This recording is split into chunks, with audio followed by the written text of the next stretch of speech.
Qizimni o'qituvchisi bilan birga dars qilishi uchun joy tayinladim.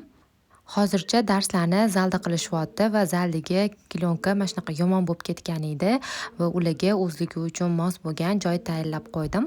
Birinchi bo'lib qog'oz yopishgan joylarni artib oldim, lekin baribir ruchka izlari ketmadi. Bunga qanaqadir layfhak bo'lsa yozib ketishinglarni so'rayman.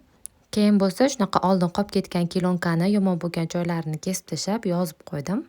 Qizimni shunaqa ozgina darsga qiziqtirish uchun shunaqa qo'shimcha chiroyli aksessuarlar olgan edim. Har xil ruchka, qalam, kleylarni solib qo'ydim. Shunaqa kichkinagina svetelnik ham qo'yib qo'ydim.